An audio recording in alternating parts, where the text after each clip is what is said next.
จับแม่นะคะโอเคเดินกันเนาะเดินเนาะลูกเนาะออกกำลังกายนะสูดอากาศดีๆเนาะลูกขอต้อนรับเข้าสู่ช่อง My Life in Europe นะคะที่นี่ฮังการีนะคะวันนี้เราจะพาท่านผู้ชมนะคะไปชมบรรยากาศนะคะที่เมืองใกล้ๆหมู่บ้านนะคะอาบาริเกตนะคะก็ไปรับชมกันเลยนะคะฝากกดติดตามกันด้วยค่ะ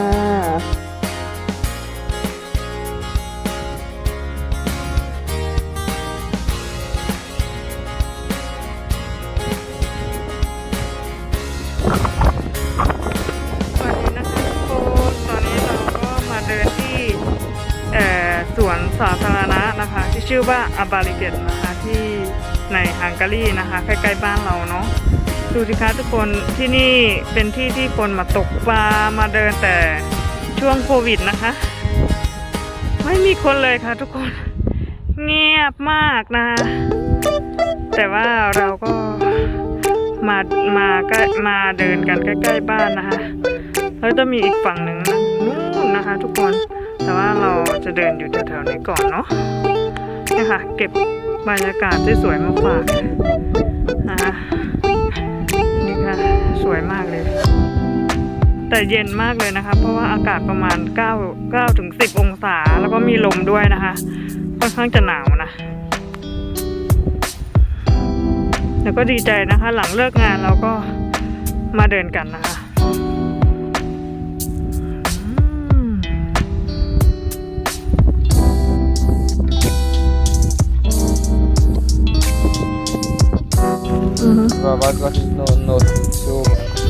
นี่ค่ะทุกคนเราก็มาเดินกันนะ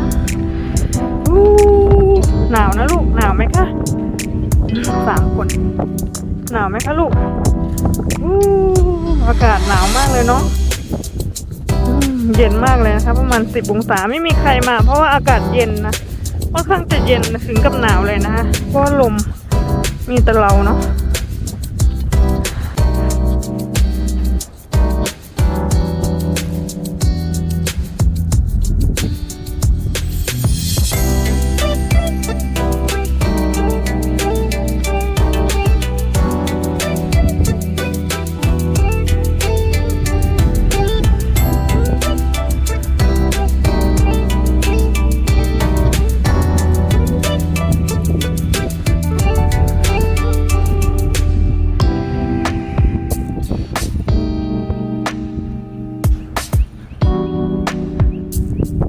ลม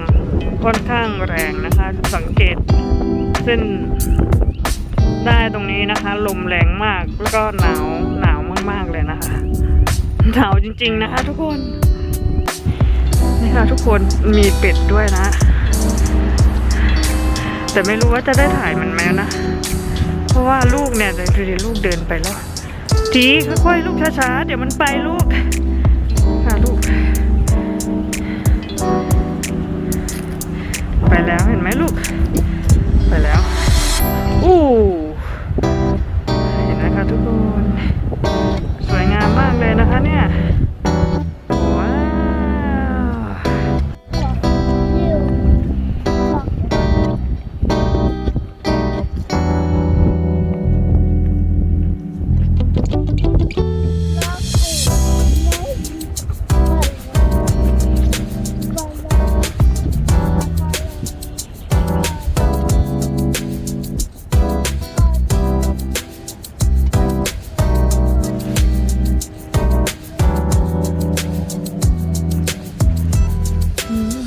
เป็ดด้วยนะคะทุกคนเดี๋ยวไปดูเป็ดกันเนาะ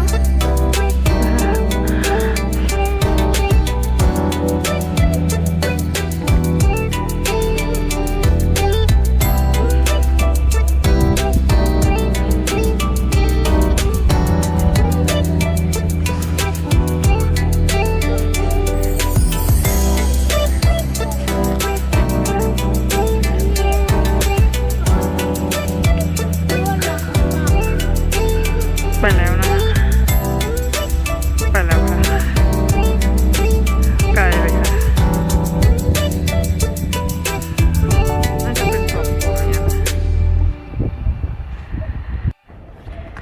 ากเลย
Latung.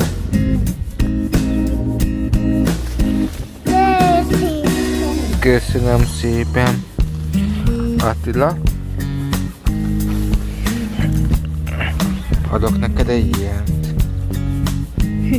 ไม่เอาดอกไม้ให้นะคะไม่สวยๆเนาะโอเค Mit láttál?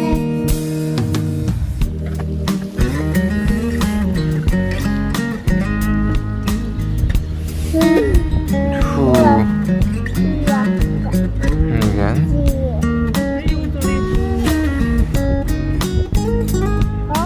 Autó.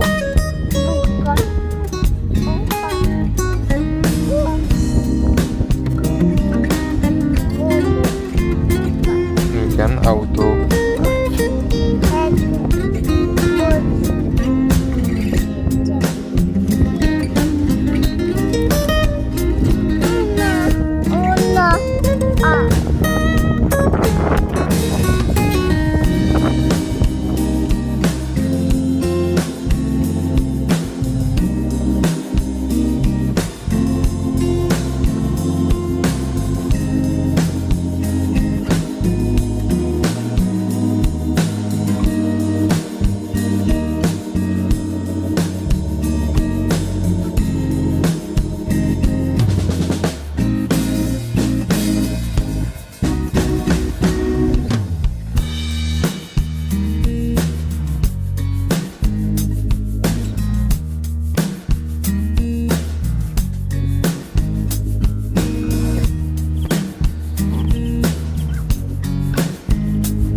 Setelah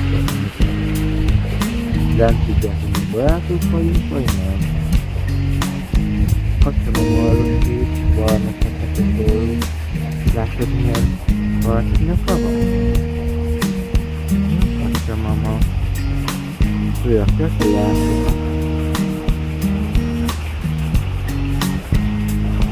Macam yo boy. They are not feared.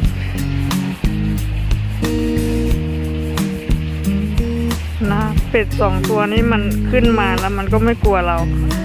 เป็ดทุกตัวมันกลัวเรานะทุกคน ทุกตัวมันกลัวเราอ่ะมันโดดลงน้ำอ่ะแต่2 ตัวเนี้ยมันยืนทำอะไรเนี่ย not fear the people นะคะทุกคนเห็นไหมดูใกล้ๆนะเดี๋ยวลองเข้าไปใกล้ๆนะมันจะเดินหนีไหมคะลองเข้าไปใกล้ๆก่อนนะขยับนะ เริ่มขยับละน่ารักมากเลยอ่ะนี่ตัวผู้นะคะหัวเขียวๆเนี่ยสวยๆนี่คือตัวผู้ไอแบบเนี้ยตัวเมียนะทุกคนดูสิคะไอสวยๆนี่ผู้นะไอฝั่งซ้ายมือของพวกเราเนี่ยตัวเมียนะคะสวยแล้วก็น่าสวยมากเลยนะคะเป็ดนี่มันบินได้นะคะทุกคนเป็ดบินได้ฮะแทนอะไรนะโซมาโซลีนี่ค่ะทุกคนอยู่ใกล้ๆเลยอ่ะทุกคนเป็ดน่ารักกันนี้ตัวผู้นะคะอันนี้คือเป็ดตัวผู้ของยุโรปเนาะอันนี้มันว่ายน้ำแล้วก็บินได้ด้วยนะคะทุกคนนี่ตัวผู้นะคะส่วนตัวเมียเรามาดูกันนะนี่ค่ะทุกคนเป็ดตัวเมียนะคะตัวเมียจะเป็นอย่างนี้นะทุกคนเนี่ยค่ะเป็ดยุโรปนะเป็ดฮังการีนะคะทุกคนสวยงามมากเลยว้าวสวยงามอันนี้เป็นคู่สามีภรรยานะคะเขาจะมีคู่ของเขาเนาะนะคะทุกคนสวยมากเลยอ่ะ2 ตัวนี้ไม่กลัวเรานะคะน่ารักแล้วก็สวยนะค่ะทุกคนใกล้ๆเลยเนาะดูใกล้ๆเลยนะ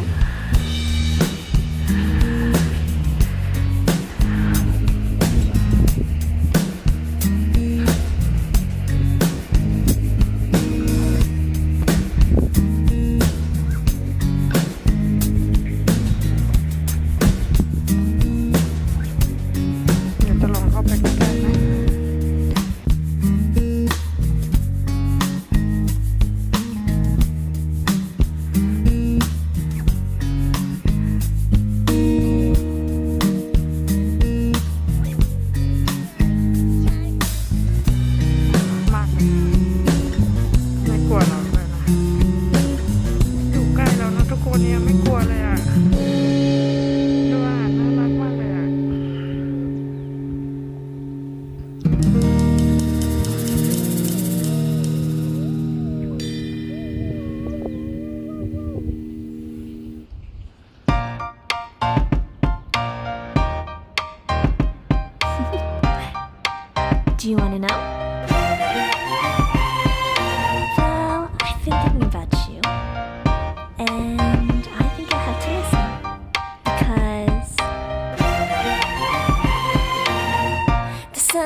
beautiful day.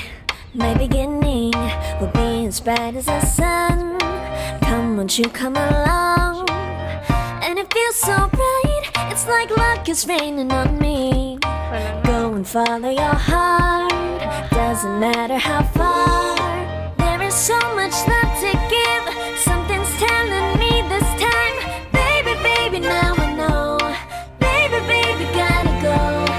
There is so much love to give, something's telling me it's right.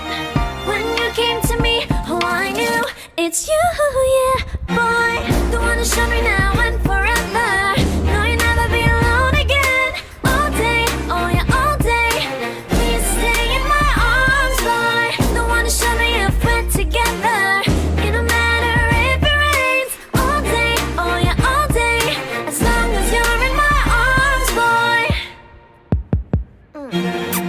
It's you and me on this beautiful day, and it's smiling, holding on to you tight. I guess our hearts cannot lie, and it feels so bright. It's like your love has gotten to me. Go and follow your heart, doesn't matter how far. I can see it now, it's deep in your eyes. No way to define what we feel inside. Baby, baby, now I know. Baby, baby, gotta go. There is so much love to give, something's telling me it's right. When you came to me, oh I knew it's you, yeah, boy. The one to show me now and forever. No, you'll never be alone again. All day, oh yeah, all day. Please stay in my arms, boy. The one to show me if we're together. It don't matter if it rains. All day, oh yeah, all day. As long as you're in my arms, boy. Don't worry of tomorrow. For now, you're everything in my day. I love the way you like a song, you know my heart. Cause you know me, know my heart. You're everything in my day. I love the way you know my heart. Yeah, alright. The one to show me now and forever. No, you'll never be alone again. All day, oh yeah, all day. I can let you know that you're my boy. The one to show me if we're together.